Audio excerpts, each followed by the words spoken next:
Good evening and welcome to Current Issues. I'm your host, Hisham Tilawi. Tonight, ladies and gentlemen, is a special night. It's more of a personal night for me because I will be interviewing one of my old college buddies who I haven't talked to probably in about at least 30 years, at least 25. And I ran into him from all places on Facebook, actually, and he turned out to have written a book. The name of his book is Children of Catastrophe. He is a Palestinian. He was born in Lebanon in one of the refugee camps there. And then he made it to America, got an education, and he lives in the Gulf area now, working there as an engineer. And he wrote a book. We're going to have him with us in a little bit. And he's going to tell us, actually, about his experience, Children of Catastrophe, his journey from a Palestinian refugee camp to the United States, and what that journey entailed. Before we actually go to our guest tonight, just to kind of give you a background on who the Palestinian refugees are. The Palestinians used to live in a country of their own called Palestine until 1948. And in 1948, Israel was established with the help of the United Kingdom and, of course, the world powers back then, because as they control world powers now, they controlled world powers before. And through this manipulation of politicians and twisting arms of different countries, they were able to actually migrate, the Jews of Europe, that is, were able to migrate into Palestine and populate it. In 1948, about 1/3 of the population, actually, of Palestine were Jews, where back in 1936, only 4% of the population were Jews. And they owned 2% of the land. In 1948, the Jews owned about 6% of the land. But yet, when they established their state on the land that was called Palestine, it was the Palestinians that paid the price. They paid the price many ways. Many of them were murdered, as we had seen in the Deir Yassin massacre and massacres of other Palestinian villages. Many of them fled when they heard the news of the massacres. But the majority of them were forced to leave at the point of the gun. That is, the murderers, Israeli, well, they were not Israeli at that time, the Jewish terrorists who were led by no one else but most of their prime ministers, like Menachem Begin and Ariel Sharon. Those were the leaders of the terrorist organizations, the Jewish terrorist organizations back then, who grew up to be prime ministers. The world changes, and so do the Palestinians. They moved from 1948 into Lebanon, and of course Syria and Jordan, amongst other places. But tonight we are going to actually concentrate on, there's about 400,000 of them now in Lebanon. They live in several refugee camps. We have actually pictures to show you how these camps looked like in 1948 and how they look like now. Our guest is going to take us actually through that journey of what happened with the Palestinians over the last 60 years. These pictures that you're seeing here, this is from the Sabra and Shatila camps back in 1982 when the Israelis actually perpetrated these horrible crimes with the help of their allies there in Lebanon, where they went in and massacred Palestinians in those camps. So almost every Palestinian camp in Lebanon has its own story. But before we actually bring our guest on, let's go ahead and we're going to just kind of set the stage for you. We will show you a couple of clips, couple of videos, and then when we come back, we will be joined with my friend Jamal Kanj, and the author of Children of Catastrophe. Let's play the videos.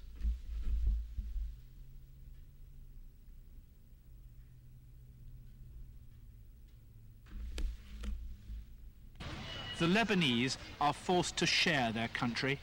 Around 400,000 Palestinians also live in Lebanon, but it's not their home. Home, for them, is in a country called Palestine, to which they cannot return, despite the PLO-Israeli accord. Most of these are Palestinians whose families fled their homes in 1948, when Israel was created.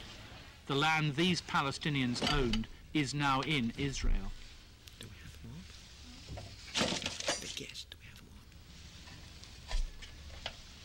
Did your father have papers to show he owned the house? Of course, I have documents. These documents show all the property which my father owned in Eka, including the house. Mm-hmm. And the house was built at what year was the house built? 1935. And he was the first owner? Yes. He built the house. He built it himself? Yes. Yosef Shibble fled his home in what is now Israel 45 years ago.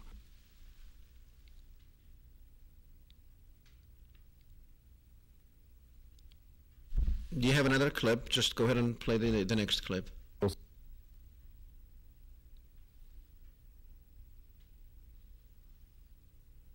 see. He's a professor of political science and history at the Lebanese American University in Beirut and at the American University in Beirut. He's the author of A History of Modern Lebanon. Thanks for joining us. My pleasure. So, in the midst of all the very complicated politics of Lebanon, and Hezbollah and the bankers in the United States, they're calling them now the banksters, and you could probably use the same term here. The mobsters. Yeah. Is hundreds of thousands of Palestinian refugees still living in camps, denied any basic civil rights in Lebanon, if I understand it correctly, not allowed to work in most professions, living in mostly miserable conditions. Talk about why they're there and why aren't they more, why don't Palestinian refugees in Lebanon have more rights? Well, first, why they're there is those are mainly the inhabitants of northern Palestine who were evicted from their homes in 1948. They were dispersed by government decision in 1948 over all the Lebanese territory rather than be concentrated. Which government? The government of 1948, 1950, the first independence government actually, because they came in waves to the south of Lebanon, and then they were distributed by the Lebanese government, of course, strategically to serve mainly industry and agriculture on the coastal plain for the citrus trees and around the cities where there were cheap industrial labor. What we're talking about now is the post-1990 situation. We needed a scapegoat for the war because what happened is that the only partner which was not participating in the peace process were the Palestinians, since they had been evicted in 1982. But you had the whole ideology, a whole myth that the Lebanese would not kill each other and that the war was the war of others, which is one holy way of disculping the Lebanese from any responsibility for killing each other, despite the fact that, I mean, we had 120,000 victims in that war. All right, well, that was part of the story, and of course we do have Jamal Kanj on the line with us. Jamal, welcome to the program. Thanks, Dr. Hisham.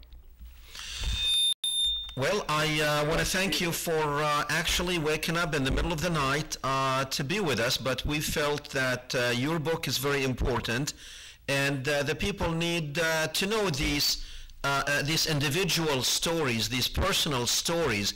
Let me, now before I go anywhere, I just want to say Thank God that finally, after probably about 25 years, we found each other on Facebook from all places. So I thank Facebook for finding my old college friend. That's true. It's amazing. I actually was surprised too, but I guess we all end up well, it meant to be. Very good, great. Jamal, tell me now, you grew up in a refugee camp in Lebanon, while I grew up in Jordan, not in a refugee camp, so I can't really relate to the life of a Palestinian in a refugee camp. Now, before we go into that, let me ask you, why did you write the book? It's a good question. I mean, I think we Palestinians have a very powerful story. The problem is it really hasn't been shared, or we haven't been able to find the venue to share it, and especially in the West. And I felt it is important that people know these stories. And I think it stemmed from, some years ago, maybe I would say 15, 20 years ago, when you talk to people about the Palestine question, and they would look at you with, I didn't know this, I wasn't aware of this. So I felt like, well, you cannot talk to every individual in your life. So possibly if you can put it in a written format, you would be able to communicate to a larger base and not necessarily meet everyone. And I felt that possibly by presenting this book, I would be able to share the Palestinian story, at least from my own perspective, which I think it reflects, the perspective of many of the Palestinians, if not, most of them. So I think I thought it was very important to do that, and I'm hoping that the book will exactly do just that. Okay. As to the question in relation to the different background you and I have, it's true. We were coming, I would say, from the same area, but we may have experienced it differently because of where we lived. Palestinian refugee camps in Lebanon, I would have to say they had a special case when it comes to the status of Palestinians who were forced or expelled out of Palestine in 1948.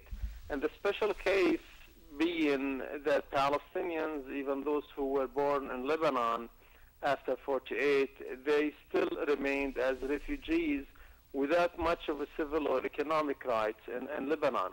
And I tried also to highlight that.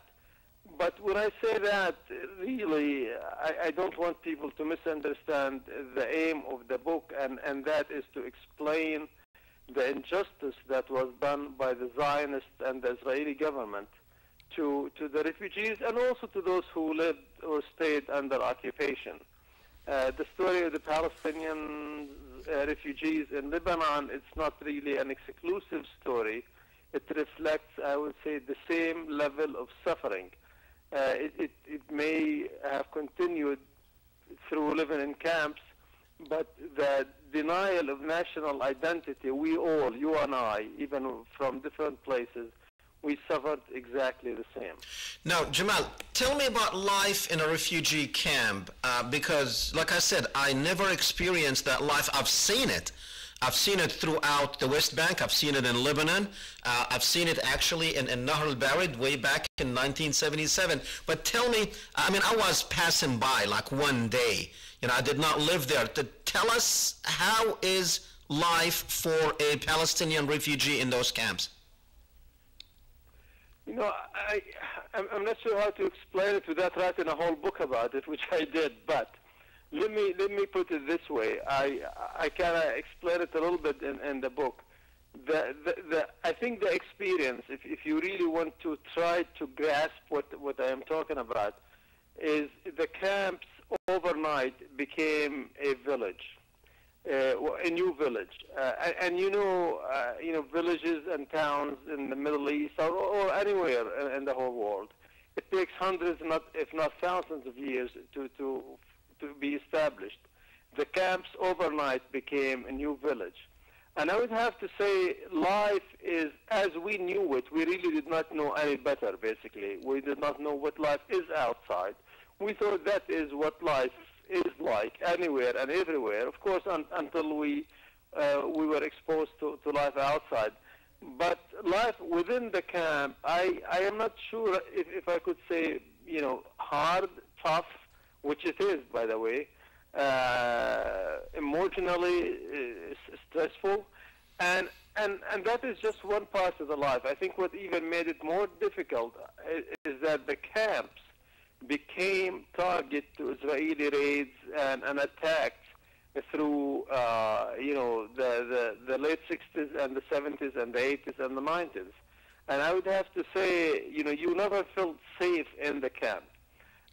Within the community, you are very safe, but you really never felt safe from the Israeli air raids and sea raids, and basically whenever there is something that happened to Israel or Israelis, they would look to a place, a weak place, I would have to say, to take vengeance on, and the camps were a good target for the Israelis to practice their killing machines.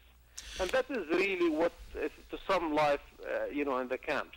But it is it's much more than that. And that's really why, I wrote the book. I don't think we would have enough time to talk about it. In the book, I do talk about, life in the camp. I talk about the economy in the camp even. I talk about, the revolution and political evolution, how we really moved from being governed by the Lebanese security until the late 60s.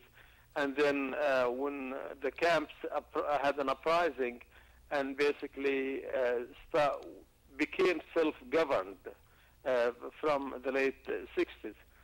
So I explained the whole thing in the book until the day when also this camp was completely destroyed in 2007. And when I say destroyed, this is, everyone has their own house being established for the last 60 years or so, since they were expelled out from Palestine. And then overnight, they lost everything again. So this is the type of experience now, that Jamal, people in the camps had. Tell me, many Palestinians, by the way, they did not know until, the latest, the latest deal with the Lebanese government of allowing Palestinians to actually enter into some, I guess, some jobs were not available for Palestinians. They were prohibited from actually, like doctors and attorneys. And, you can only practice in the camp, but you cannot practice elsewhere. Even though doctors still cannot practice outside the camp, what are some of these jobs that Palestinians could not do in Lebanon? Well, up until the vote that took place a couple of days ago, actually Palestinians in Lebanon were prohibited from working in 70 trades. And let's talk about what I'm talking, what do we mean by 70 trades? Like a lumber, if you want to work in, say, painter, it's a blue-collar job. You cannot. It's 70 trades they were not allowed to work in Lebanon. Up until recently, most of these trades, 2 days ago, not recently, but 2 days ago, there was a vote that basically gave Palestinians a permission to work in most of these trades. However, they cannot have what you call it a free trade. Even if you are an engineer or a doctor, you cannot establish your own office and work on your own. Up until now, even after this vote 2 days ago, but until 2 days ago. Well, now I understand there are still some trades out there that Palestinians cannot get engaged in, and one of them is medicine.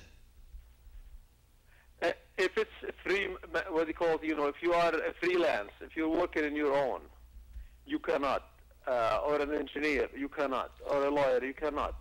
But if you were employed by a Lebanese office, now with this new law, you would be able to work as part of an office. Yeah. Because, and also Palestinians cannot own homes there in Lebanon either, right? True. This is the funny one, actually. I mean, Palestinians cannot own a property in Lebanon. They're not allowed to. However, and I did address that in the book, many of the Palestinians who immigrated to other countries and became citizens of, say, the U.S. or some European countries, the same individual were able to come back and buy property using now their new nationality. But it is these same Palestinians who were denied the right to own a home when they became, say, U.S. citizen or a German citizen. They were able to come back and buy a home. And I highlight that issue extensively in the book. I mean, to show how ridiculous those laws were or are. So Palestinians who were born since 1948 in Lebanon, which probably until today, which probably is maybe 90% of all Palestinians in Lebanon now, they were probably born after the catastrophe, and I guess a lot of them in their 60s and 50s and 40s, and they cannot, until 2 days ago, they could not go and work anywhere else except as laborers to clean streets or maybe in hard labor. Even clean the streets, actually, that would be a trade, a specific trade. They may not be able to do it. They were able to work as farm workers, construction within the camp. But, I must say, and I did explain it also again in the book, I must say that, most of the Palestinians still were able to carry out or work within most of the trades that they were prohibited to work in. However, illegally, I mean not legally, illegally, that happened. But, for the most part, within the legal terms. Yeah, it's amazing, Jamal, that people who were born in that country, they became illegal workers. That is, it's laughable, but it's sad at the same time.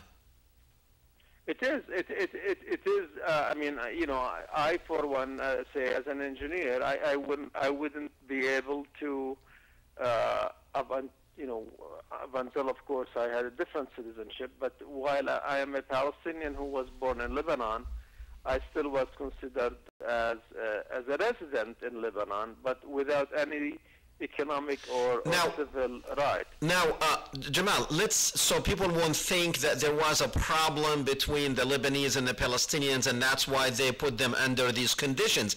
Now, what was the wisdom, which, by the way, I never agreed with that wisdom myself, what was the wisdom behind these things, though? Well, the claim was, which is really a weak one, the claim was that if we give Palestinians rights, economic and civil rights, that will encourage them to settle or resettle in Lebanon and forget about their right of return to Palestine, which I think it's a joke. Honestly, for the attachment of Palestinians, I don't think it's an economic one. I don't think it's a citizenship in another country. An Israeli writer said it best, and I quote him in the book, every people live in a place, but the Palestinians, the place lives in them. And that's very, very true. Every Palestinian I know, whatever nationality he was able to acquire later on in life, but that was a joke with what. If Israel does not allow them to go for another 200 years, I guess their civil rights will be taken away from them because we want them to go back to their countries, even though most of them were born in that country. Now just on the subject, I was born in Jordan, and I do have the Jordanian citizenship. And full citizenship, so I'm just like any other Jordanian there, but just to reaffirm what you are saying, that Palestine lives within us, look what I'm doing, and I've been doing it for the last 30 years. Maybe I credit you with that, in many cases, actually I did, but the reality of the Lebanese Palestinians, it's a joke that we take away their civil rights so they won't forget their country. It's a joke, and it is, how can I say, sectarian in a way, because 90 to 95% of the Palestinians, and this is where the joke is, 90 to 95% of the Christian Palestinians actually were granted citizenship. I mean, not, overtly, covertly. They were granted citizenship, but it is part of the balance of power between different sects in Lebanon. And, I keep telling my Lebanese friends, even those Palestinian Christians who were nationalized, who were given Lebanese nationality, if they get the option when hopefully there's a Palestine and there will be a Palestine, most of those even will leave Lebanon and go back to Palestine. I'm saying, even trying to, so it is not really a serious issue regarding settlement or resettlement. Why are they then encourage Christians to resettle in Lebanon? Yeah, Jamal, it is not really a serious issue, because they could have done it a different way. They could have used the same system that we have here in the States, where they could have issued residency cards, which we call green cards here in the United States. You're able to own, work anywhere you want, get education, whatever. You just cannot vote, and that would have solved the whole problem. How come they did not do a green card type of documentation for Palestinians there? Because they want to make life tough for Palestinians, frankly, to leave. And that is part of this idiocentric Lebanese structure. But really, for Palestinians in Lebanon, they have nowhere to go, do they? Well, mostly they don't, but, some actually, a good number of them were able to find refuge in an asylum in Europe, like Germany, Denmark, Sweden, believe it or not. That happened in the 80s. Many of them just basically went illegally into Europe, and they were able to get asylum. And they really, the Lebanese government would want to push Palestinians to do that. But I really don't want to over-discuss this issue, because even with this problem for Palestinians in Lebanon, I think the cause is the fact that Israel expelled them from their homes in 1948, and that is really the core problem.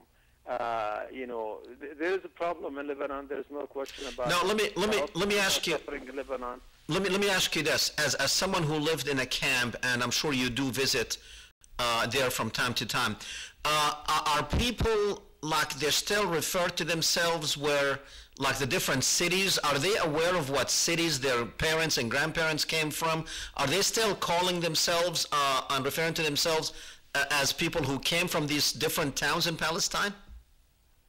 Yeah, Shah, it's a good question. The camp was really Palestine by itself, a small Palestine. What I mean by that, every neighborhood was known by the town or the village they came from. So when you look at the camp, basically, you will see sections. This is the village of so-and-so, this is the city of so-and-so, this is the town of so-and-so. Even that belonging, that village relationship went to school. Even in the classroom, within the classroom, you will see students, pupils, I would say, kids.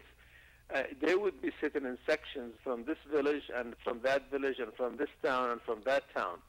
So the attachment, as an example myself, I was born in Lebanon about 10 years after my parents were expelled from Palestine.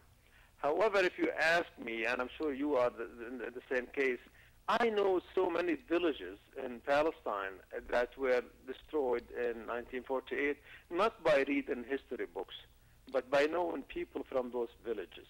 And when I say people, I'm talking about people of my age who were never been there, who were never born there. but they still identify themselves with the village or the town that they came from in Palestine. So people in these camps, now let me understand, the camps, as I understand that at every entrance of the camps there are Lebanese security guards. Are people able to leave these camps for a reason or without a reason, or do you need to have a reason to leave the camp? Well, now, and here I'm talking about my camp, which is Nahr al-Barid camp, which was, as I said, destroyed in 2007. Actually, to get into the camp, you have to have a special security clearance.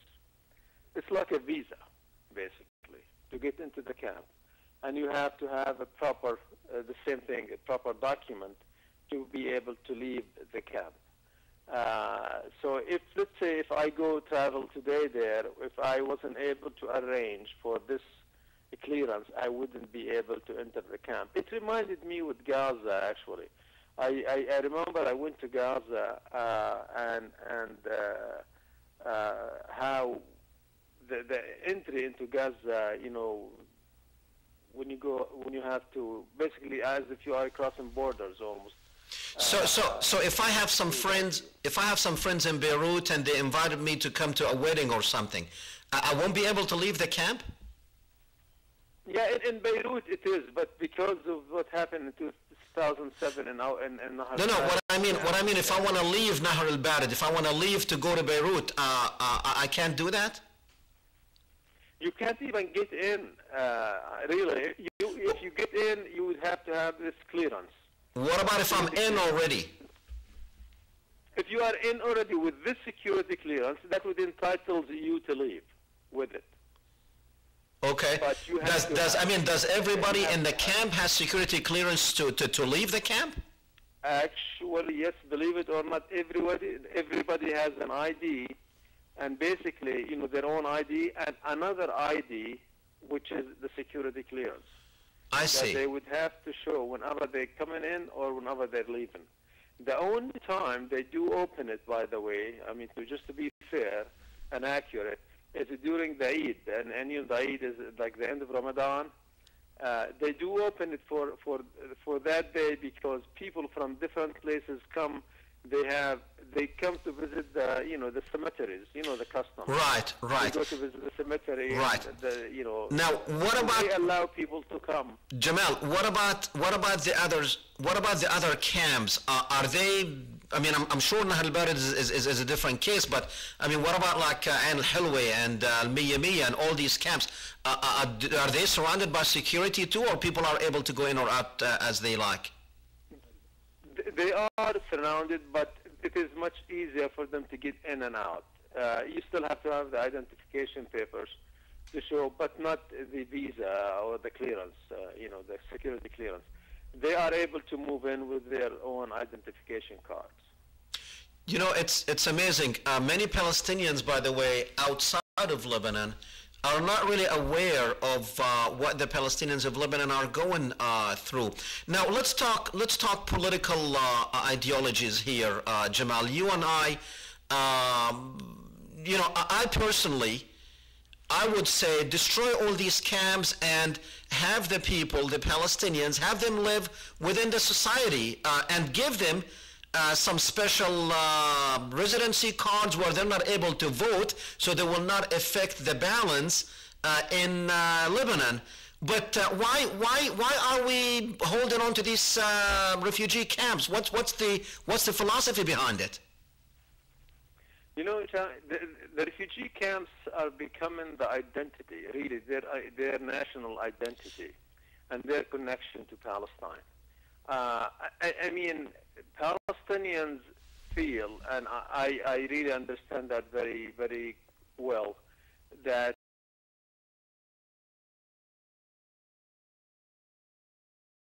the camp that need to take them back to Palestine. But how long are we going to keep? How long are we going to keep these people? Only a small amount of the Palestinians living in those camps, though.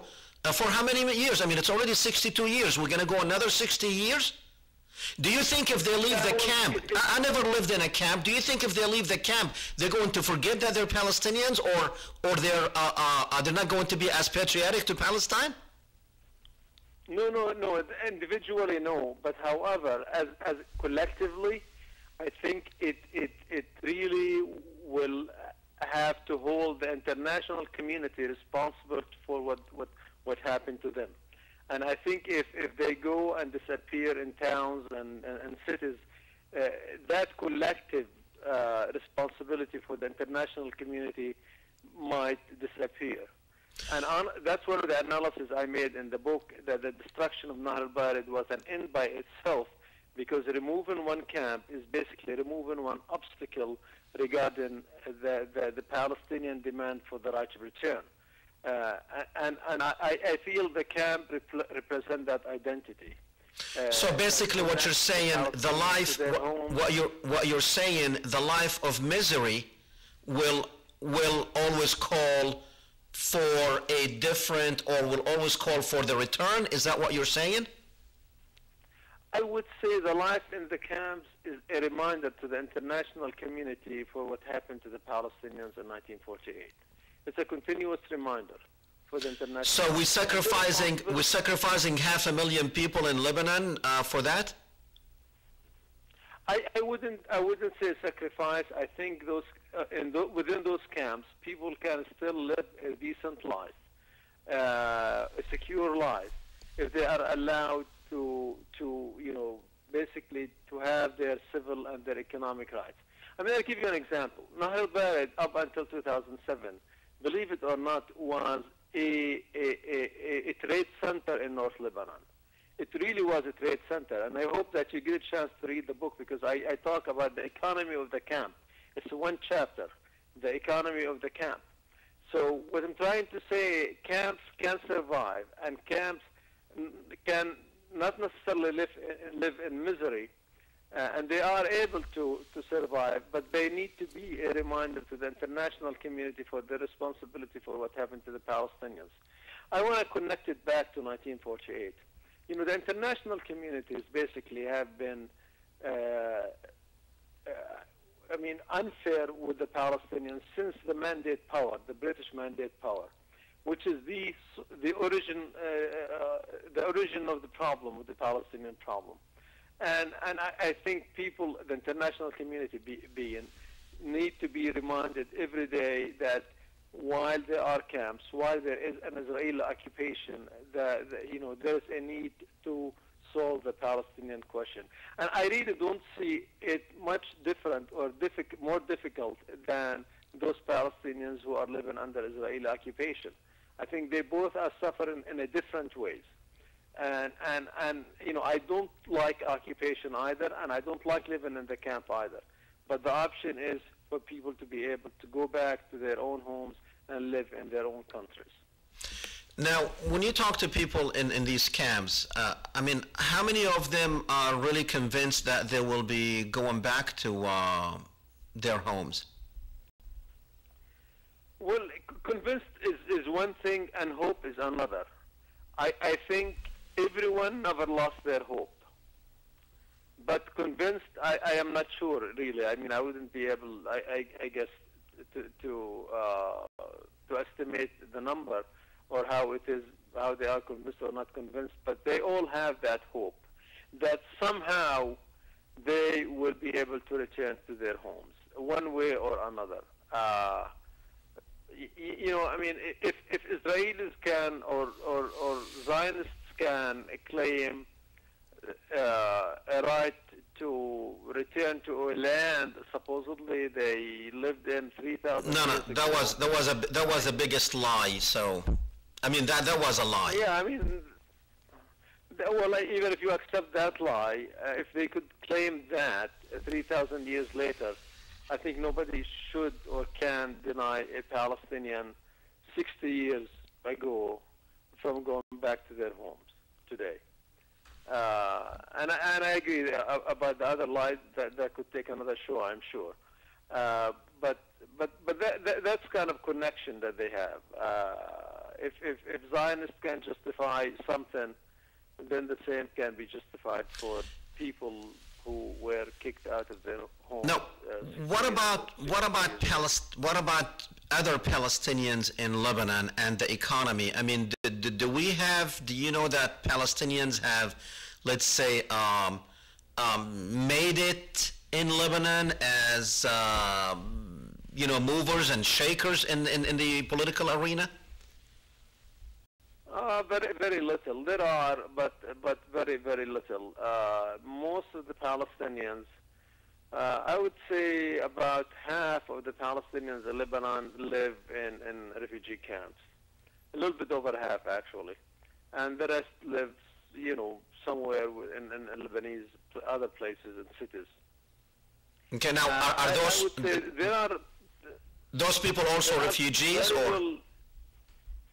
Yeah, those are also refugees. I mean, refugees from 1948. But they decided to get out of the camps.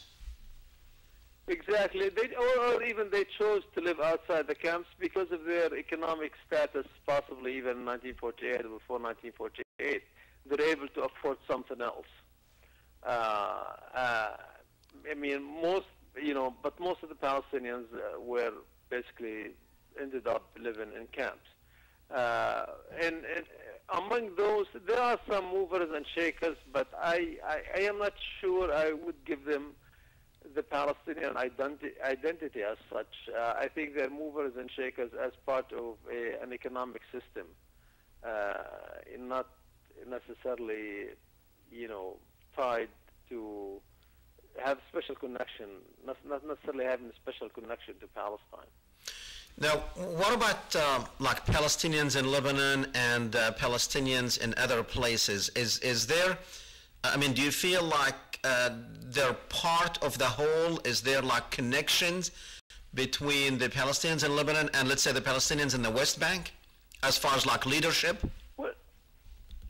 Well, yeah, I mean, you have to remember, I mean, I'm sure you do, the Palestinian leadership that is in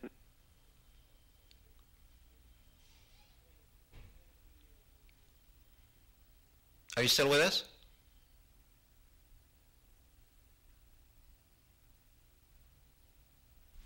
Did we lose him?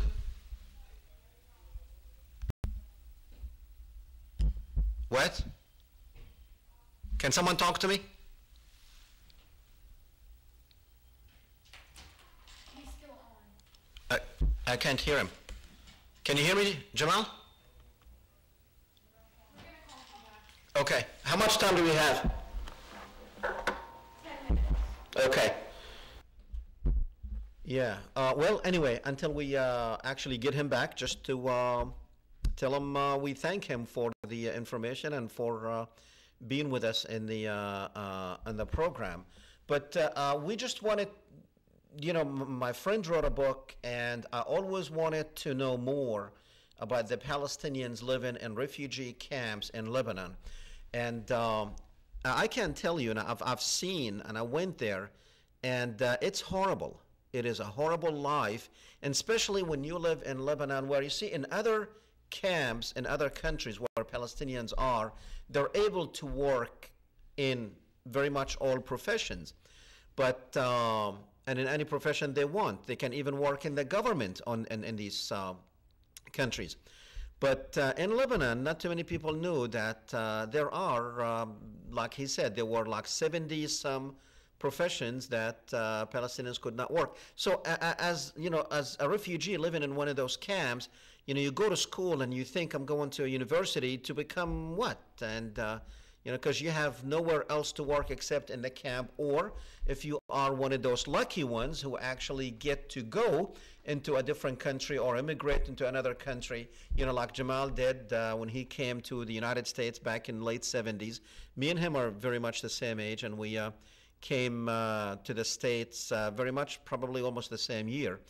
And it was really great experience to meet people, Palestinians from different parts and live in other countries, and especially living in the camp. And you've seen pictures of how it started. how a Palestinian camp looked like back in 1948, nothing but a bunch of tents, but also, it turned out into cities of their own. I believe we do have Jamal with us. Jamal, you with us now? Yes, yes. Okay, great. We lost you there somehow. Jamal, we only have like a few minutes left. Do you feel, now when was the book published? Can you tell me? When? Yes. Yeah, it was published in June 2010 by Garnet Publishing House. It's a UK publishing house. How can our viewers get a copy of that book? It's mostly available on Amazon. I understand that Amazon is having problem actually keeping up with orders lately. I'm not sure what's going on, but they did send some books, but at this time they're taking orders.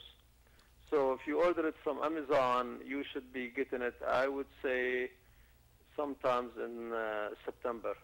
Okay.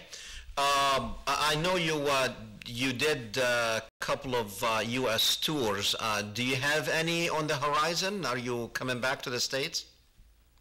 Yeah, not yet, actually. I mean, I did some, you're right, in San Diego. Mostly I had the book signing at Borders bookstore, plus other signings, private signings.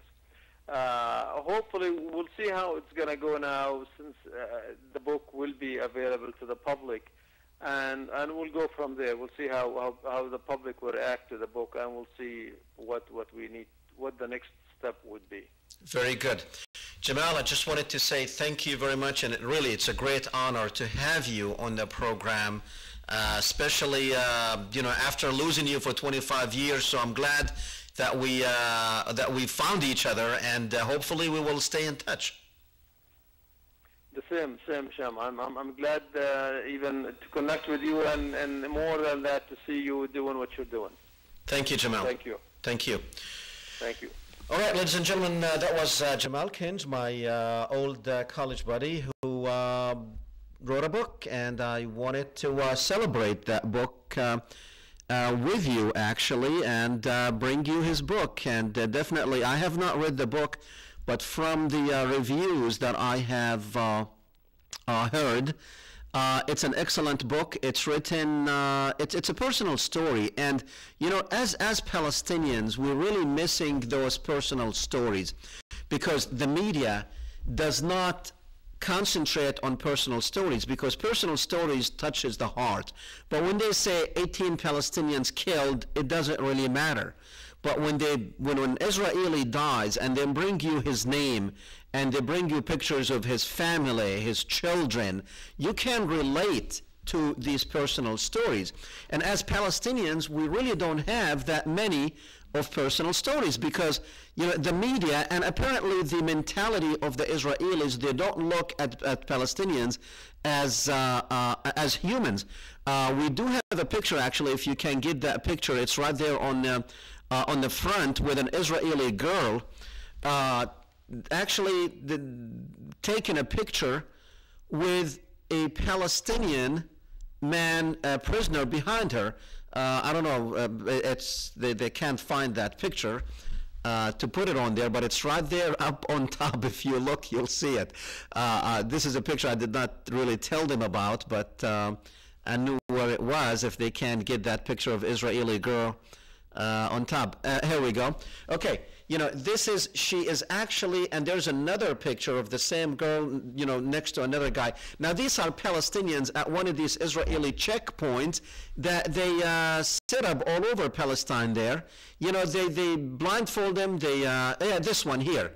Tell me, isn't this disgusting from this girl? Like a portrait with a catch here or something? This is ridiculous. These are human beings. This man has no idea what is happening around him. And this is what these Israelis think of these Palestinians, humans. It's disgusting. So, it's amazing if we can get the stories, the personal stories of these people. You will see that they are nothing but human beings with families, with children, with ambitions, with a positive look on life, even under the Israeli occupation and military occupation, and even inside the camps and the slums of Lebanon.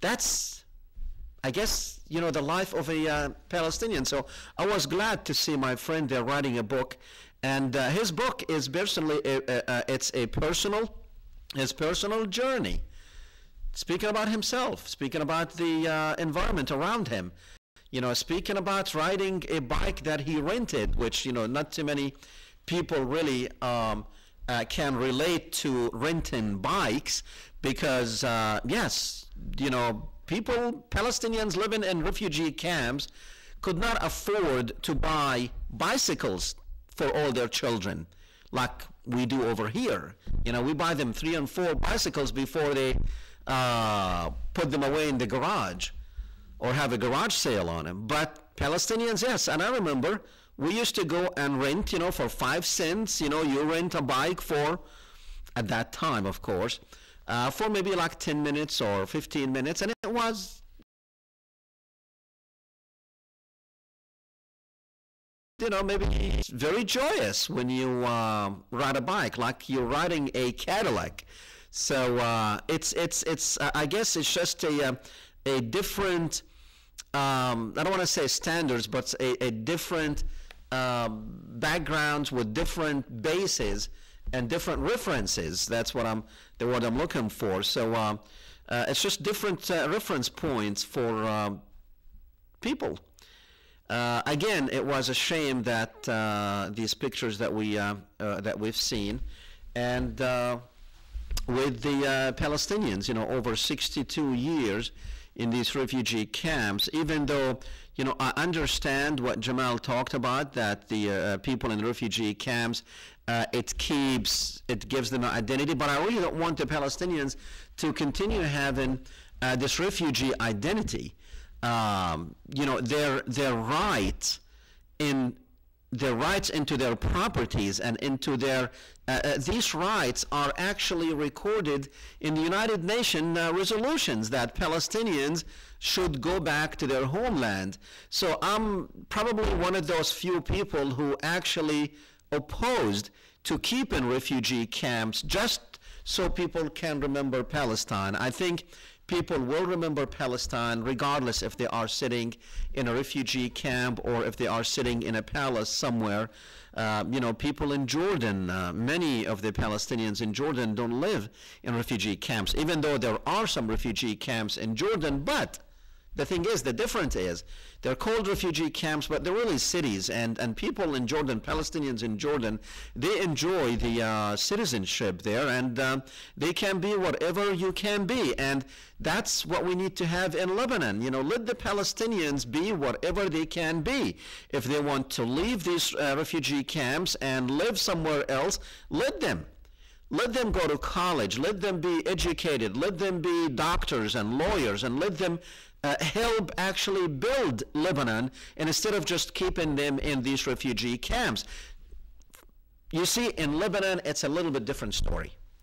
Because of the way the Lebanese politics are, the sectarian politics in Lebanon, where you have the Christians are divided, the Muslims are divided, and if you have the Palestinians become citizens there, they will definitely offset that balance.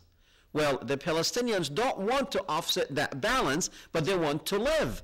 So I think instead of, and let's not call it resettling the Palestinians, no. The Palestinians still look for the day when they can go back to Palestine, to the homes they were kicked out in Palestine, to the homes they owned and their parents owned, and they grant to their property, that they still have the right to that property. Give them some type of identification to actually not allow them to vote in the Lebanese politics. Very simple. Right here in the States, you know, people become legal residents, make them legal residents, even though they are legal residents. It's not like they jumped over the border, or they swam through a river, or they went through a jungle somewhere, or they took a boat and came across the The Mediterranean, there, no. These people were forced at gunpoint to go to Lebanon. They're legal. Most of them were born there anyway.